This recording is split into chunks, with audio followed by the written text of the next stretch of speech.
La princesse Jette et le vagabond au visage nu. Au cœur des terres civilisées s'étendait le royaume masqué, une contrée soumise à une loi aussi étrange qu'immuable.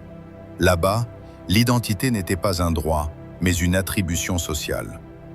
Au matin de leur 18e année, chaque citoyen devait renoncer à son vrai visage pour recevoir le masque. Ce n'était pas un simple ornement de carnaval, c'était un artefact de métal, de cuir ou de bois, fusionnant avec la peau, dictant à son porteur qui il devait être pour le reste de ses jours. Le forgeron recevait le masque de la suie, le garde celui de la rigueur, le fermier celui de la terre. Sous ces visages figés, les rires spontanés et les larmes sincères s'effaçaient peu à peu, remplacés par la froideur du devoir. La princesse Jette approchait de cette date fatidique. Le destin lui avait déjà dicté son avenir. Le masque de la reine souveraine, un visage de porcelaine froide et parfaite, dénué de toute émotion. Ce masque s'accompagnait d'une chaîne invisible. Un mariage arrangé avec le chevalier doré, le chef de la garde royale, dont le propre masque n'était qu'un aume d'or sans regard, symbole d'une autorité aveugle. Mais Jette ne voulait pas être une reine. Elle ne voulait pas être une épouse modèle. Au fond d'elle, elle n'était que Jette, la petite fille qui voulait encore courir pieds nus dans les jardins du palais et qui murmurait des secrets à ses poupées. Elle sentait son enfant intérieur hurler de terreur à l'idée d'être emmuré vivant derrière la façade de l'adulte respectable. La veille de ses 18 ans, alors que le château dormait sous le manteau de la nuit, Jette étouffait, sous ses draps de soie, les yeux fermés, elle imaginait sa vie future derrière le masque de porcelaine. Une existence de représentation, sans libre arbitre, où chaque mot serait filtré par le masque. « Ils vont me tuer », pensa-t-elle en essuyant une larme brûlante qui perlait sur son visage immaculé. « Pas mon corps, mais qui je suis vraiment ». N'écoutant que son instinct de survie, elle s'enveloppa dans une cape sombre et quitta le palais.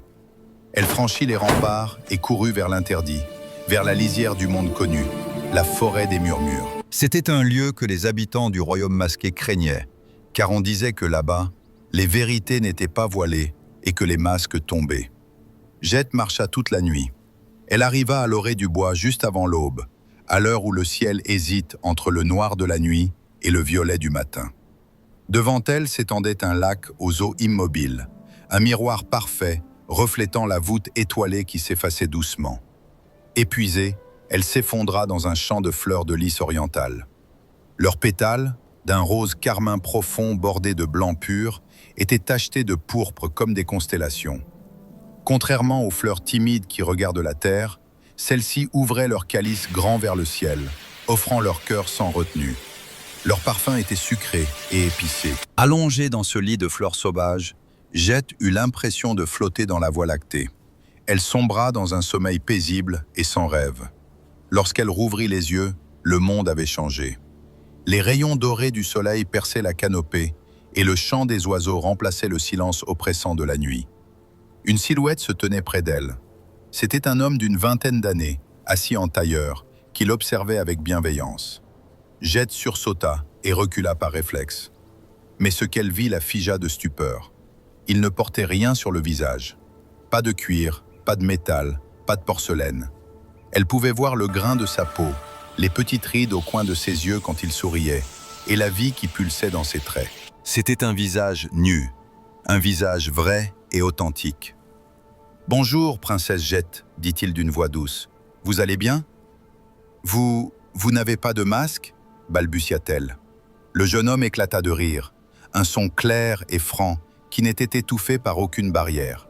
« Je suis Luc, je suis un vagabond selon les lois de ton père, mais ici, dans la forêt des murmures, je suis simplement un homme libre. » Luc lui parla longuement.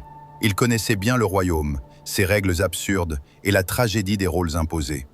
Il lui expliqua que le masque n'était lourd que parce que les gens acceptaient de le porter, pensant que sans lui, il n'était rien. « Tu n'es pas obligé de retourner là-bas, Jette, » lui dit-il en tendant la main vers l'horizon. Au-delà du lac et de la forêt, il existe un village. Le village des visages nus.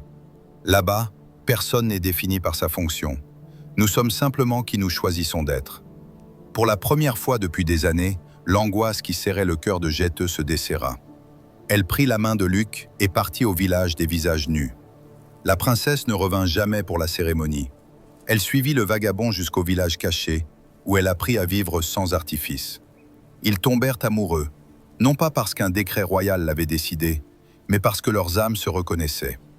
Ils eurent beaucoup d'enfants, à qui ils apprirent la plus grande des richesses, le droit de montrer au monde leur véritable visage. Bien des années plus tard, Jette, devenue une femme sage et libre, retourna aux frontières du royaume masqué.